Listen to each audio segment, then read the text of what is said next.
तो कल हमने क्वेश्चन दिया था 2 mole of K4FeCN6 is made to react with series of reagents so that all iron convert into Fe2O3 ferric oxide.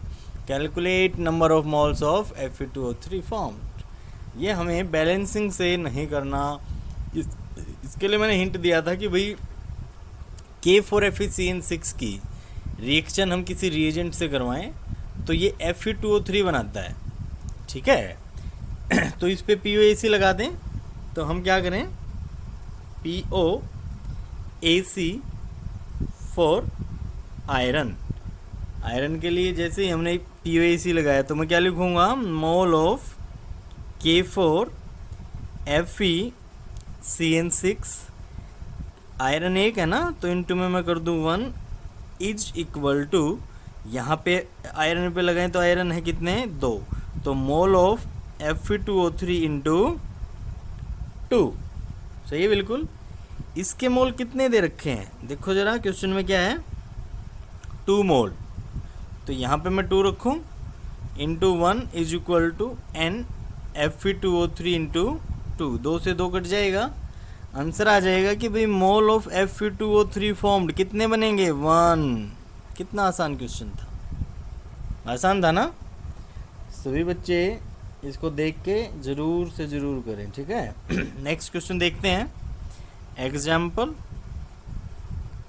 आसान से एक और एग्जाम्पल करते हैं। 4 मोल P4 and 14 mole O2 completely react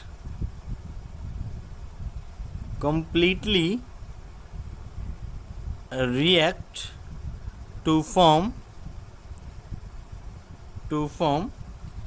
P4O6 and P4O10।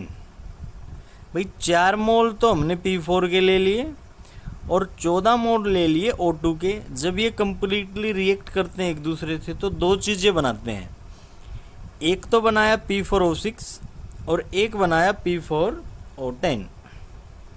Calculate mole of P4O6, mole of P4O6 and P4O10 form. बताइए P4O6 के कितने मोल बनेंगे और P4O10 के कितने मोल बनेंगे, ठीक है। पहले हम इसको निकालते हैं बैलेंसिंग से। बैलेंसिंग से कितने मोल आएंगे देखते हैं। पहला मेथड हम यूज करते हैं बैलेंसिंग का।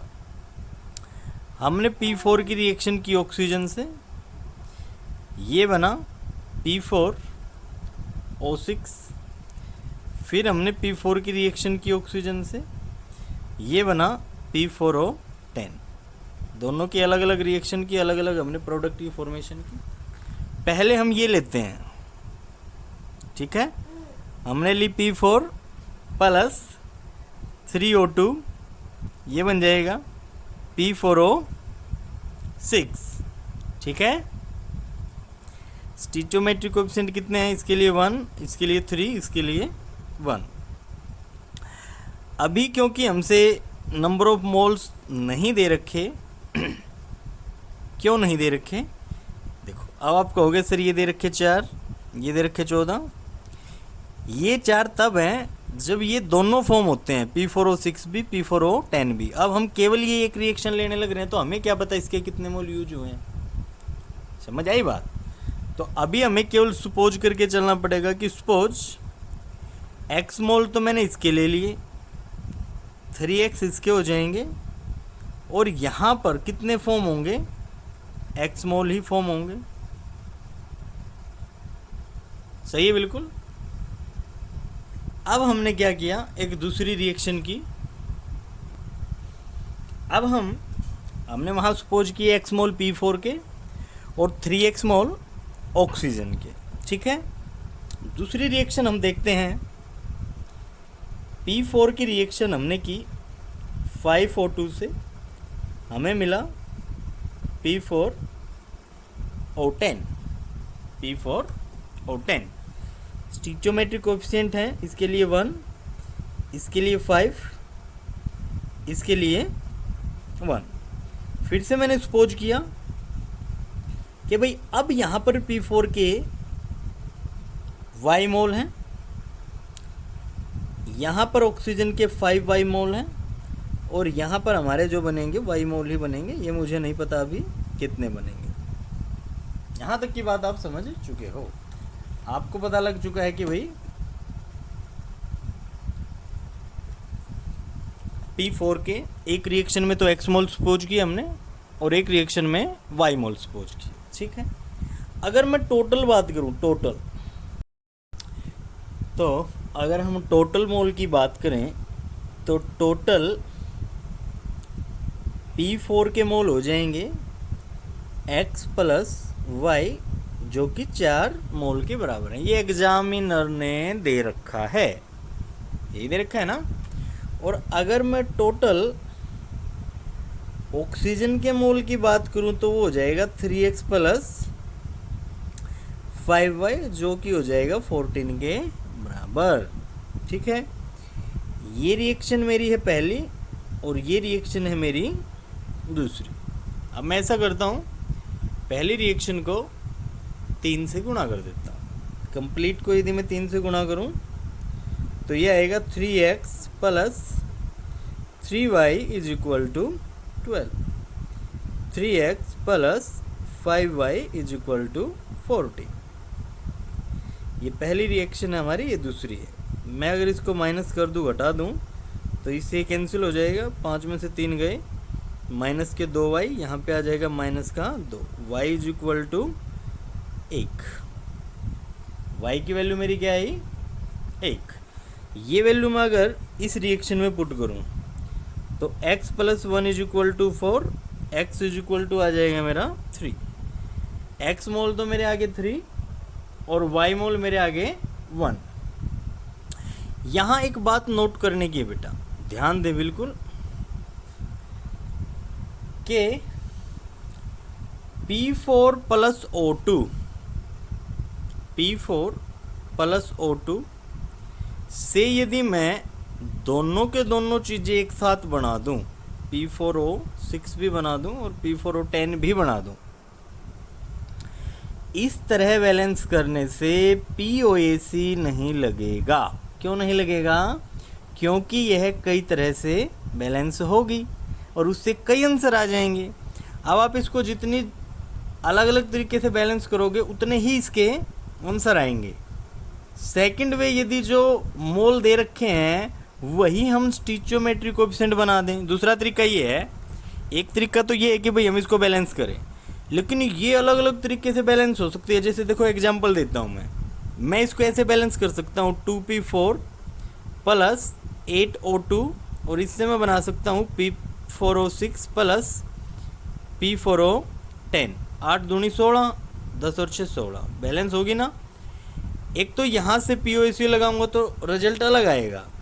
एक इस तरह बैलेंस कर सकता हूँ मैं 3P4 प्लस 13O2 से बनेगा P4O6 plus 2P4O10।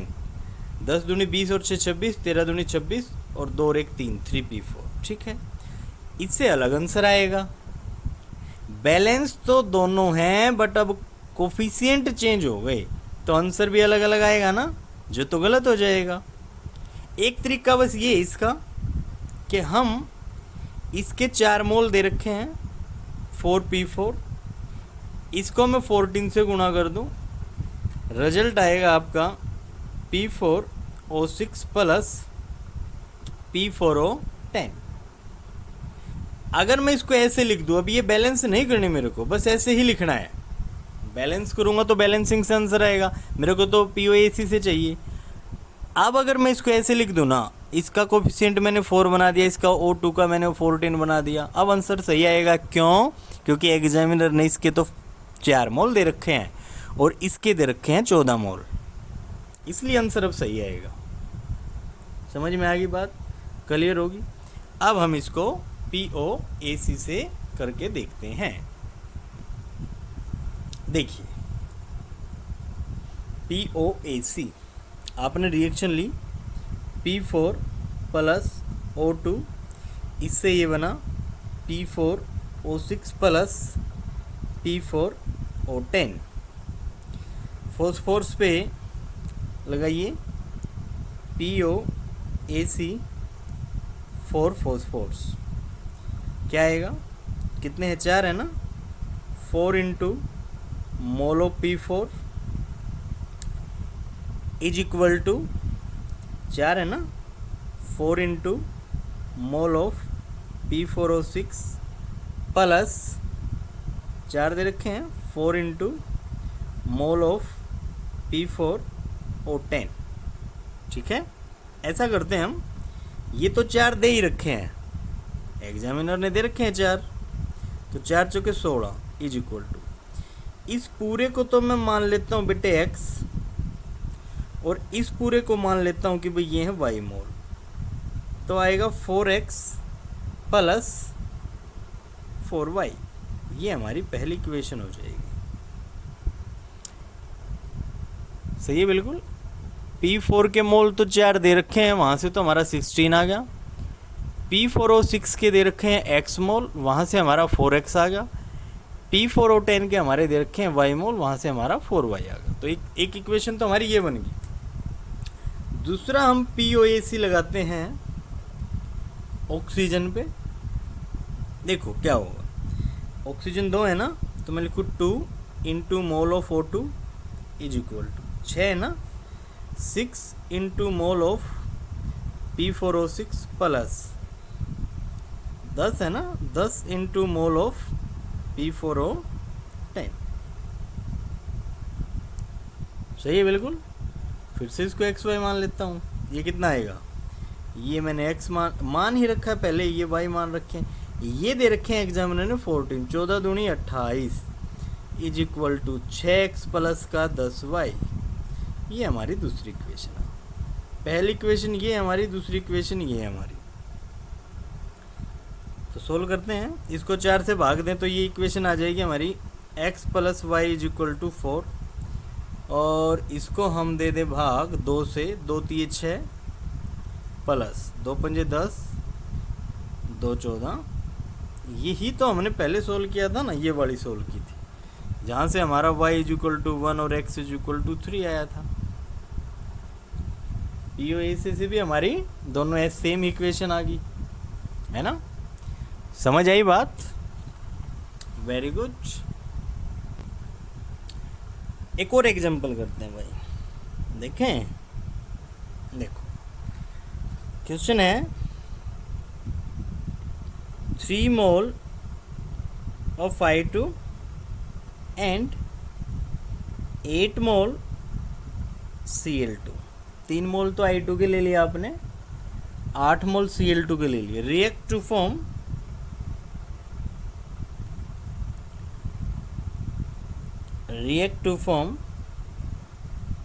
ICl and ICl3 and ICl3. Calculate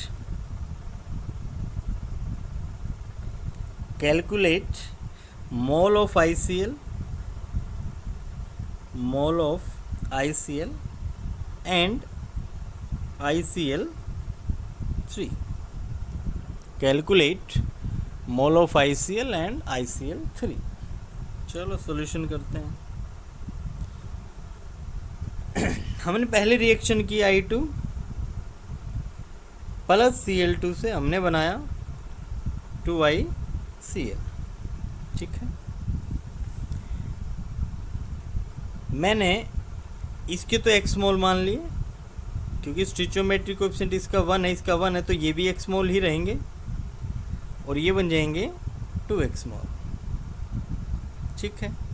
दूसरी मैंने रिएक्शन की I2 प्लस 3Cl2 से मैंने बनाया 2ICl3।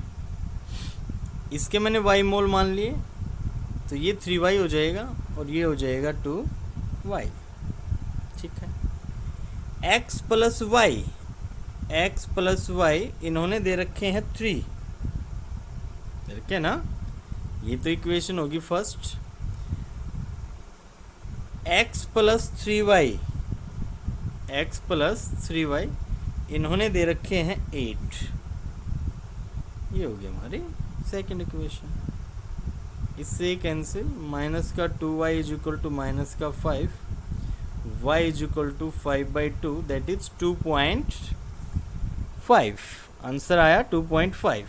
y x में वैल्यू पुट करो, ये आ जाएगा आपका, यहाँ पे वैल्यू पुट करूँ तो मैं x plus 2.5 is equal to 3 that is आ जाएगा 0.5।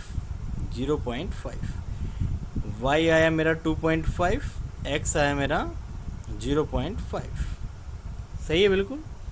ये x और y की वैल्यू यहाँ पुट कर दें, x की वैल्यू मैं यहाँ पुट करूँ तो ये आ जाएगा 2 × 5/10, 2 पंजे 10, 5 से 5 गए तो 1 आ जाएगा।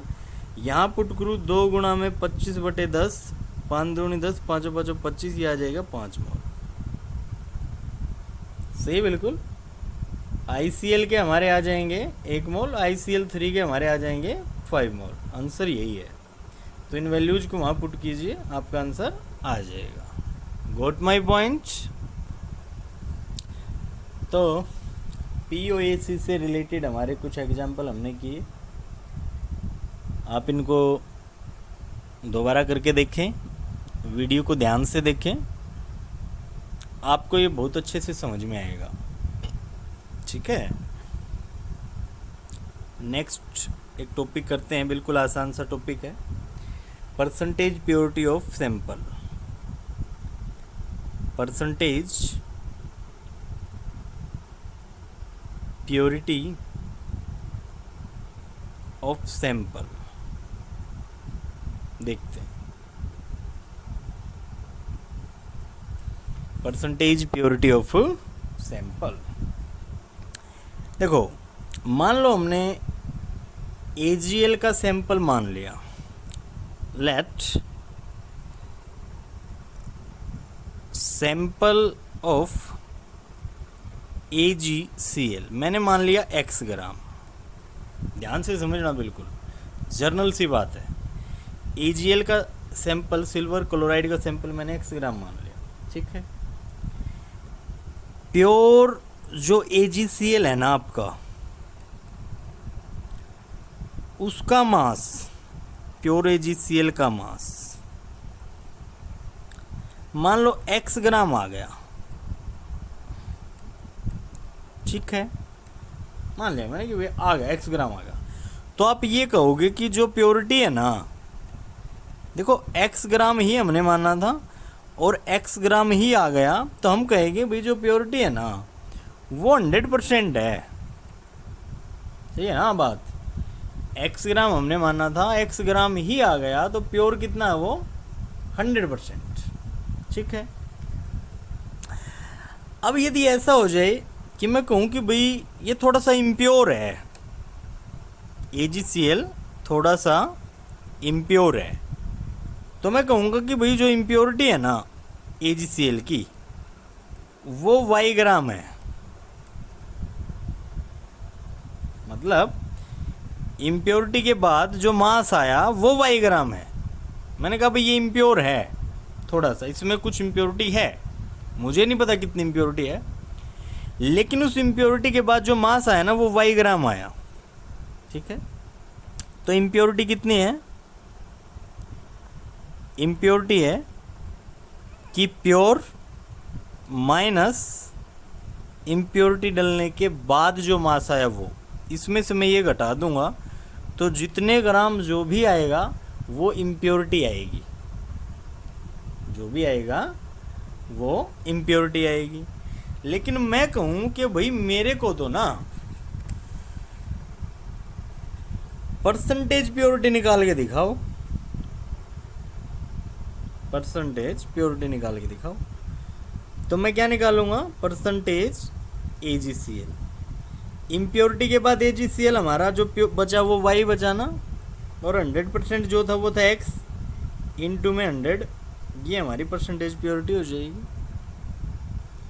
वैसे जर्नल फॉर्मूला परसेंटेज प्योरिटी का होता है मास ऑफ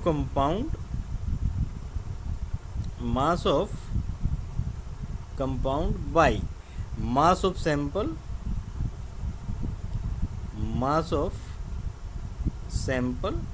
इनटू 100। ये तो कंपाउंड का मास है भाई, कंपाउंड का मास वाई मतलब उसमें इम्प्योरिटी पड़ी हुई है, और सैंपल का मास हमारा x ग्राम था तो वाई में हमने x ग्राम कर दिया, इनटू में 100, दैट इज परसेंटेज प्योरिटी। ठीक है, समझ में आ गई बात। इस एग्जाम्पल से आप इसको गजब का समझोगे। देखिएगा, मान लो 200 ग्राम का एक सिल्वर का कॉइन है, 200 gram silver coin is dissolved in various reagent, is dissolved in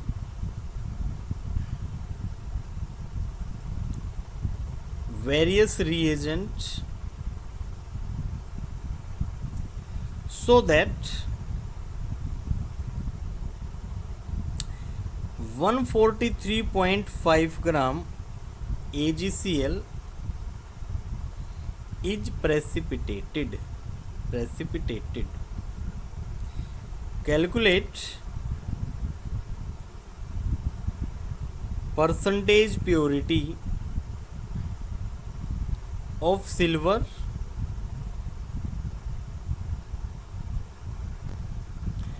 in coin। Silver आपको दे दिया 108 और क्लोरीन आपको दे दिया 35.5।